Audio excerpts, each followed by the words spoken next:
सोचो जरा, कितने लोग ऐसे हैं जो अच्छी इनकम कमा रहे हैं लेकिन फिर भी हमेशा परेशान रहते हैं। सैलरी आती है फिर गायब हो जाती है, महीना शुरू होता है और एंड से पहले ही प्रेशर आ जाता है। और फिर कुछ लोग ऐसे भी होते हैं, इनकम ज़्यादा नहीं होती लेकिन उनके चेहरे पर एक अजीब सा सुकून होता है। पैनिक नहीं, रश नहीं, डर नहीं। ये फर्क पैसों का नहीं होता, ये फर्क बिहेवियर का होता है।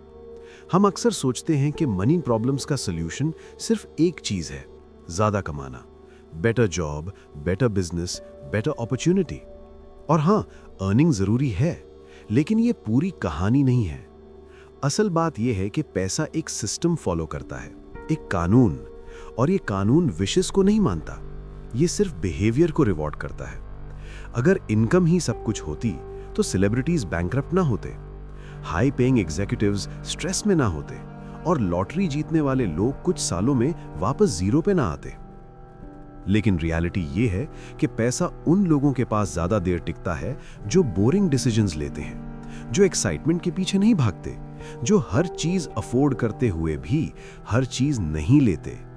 इस कानून का सबसे इंपॉर्टेंट हिस्सा ये है, अर्निंग से पहले सर्वाइवल आता है।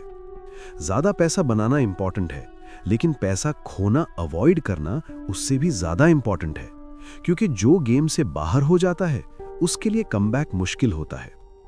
हम अक्सर फास्ट सक्सेस के चक्कर में स्लो डिस्ट्रक्शन चूज कर लेते हैं। थोड़ा सा ज्यादा लाइफस्टाइल, थोड़ी सी इंपल्स शॉपिंग, थोड़ा सा मैं भी डिजर्व करता हूं, और यहीं से प्रॉब्लम शुरू होती है।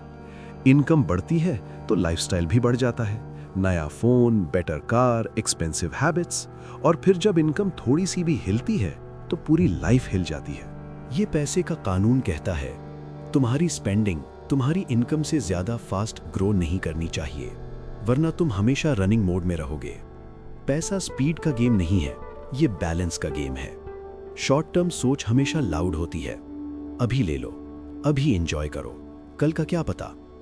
लॉन्ग टर्म सोच बिल्कुल साइलेंट होती है, कोई ड्रामा नहीं, कोई रश नहीं, बस एक सिंपल सवाल, अगर मैं ये डिसीजन रोज लूं तो मेरी जिंदगी 5 साल बाद कैसी होगी। अक्सर हम पैसों के साथ ऐसे बिहेव करते हैं जैसे हर दिन लास्ट हो, लेकिन फिर हम चाहते हैं कि रिजल्ट परमानेंट हो। ये मैच नहीं करता। जो लोग पैसे के कानून को समझ लेते हैं वो पेशेंस को पावर बना लेते हैं। वो वेट कर सकते हैं, वो डिले कर सकते हैं, और डिले करना ही असली लग्जरी होती है। इंपल्स कंट्रोल कोई बोरिंग क्वालिटी नहीं है, ये एक शील्ड है फाइनेंशियल रुइन के अगेंस्ट। ईगो भी एक साइलेंट किलर है, कंपैरिजन भी। हम ज्यादा चीजें इसलिए नहीं लेते कि हमें जरूरत होती है, बल्कि इसलिए लेते हैं कि हम किसी और की लाइफ से कंपीट कर रहे होते हैं।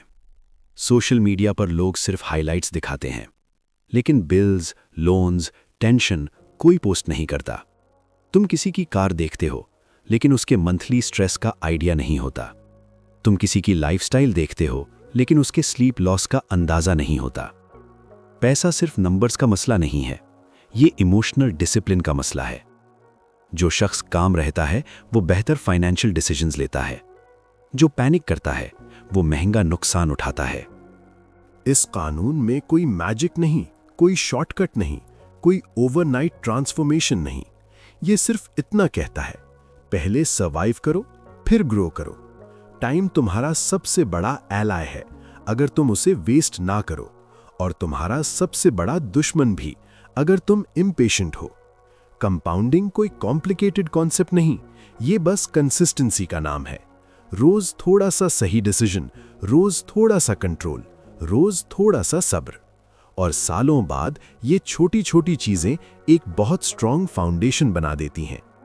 इस कानून को समझना तुम्हें अमीर नहीं बनाता, ये तुम्हें अनब्रेकेबल बनाता है।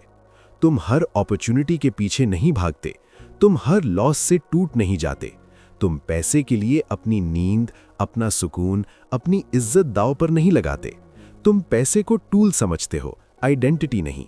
और यहीं से असली फ्रीडम शुरू होती है। आखिर में पैसा उन लोगों का हो जाता है जो उसे क्वाइटली रिस्पेक्ट करते हैं, ना शो ऑफ, ना डेस्परेशन, बस अंडरस्टैंडिंग। और जब आप पैसे के कानून को समझ लेते हो, पैसा आपको कंट्रोल नहीं करता,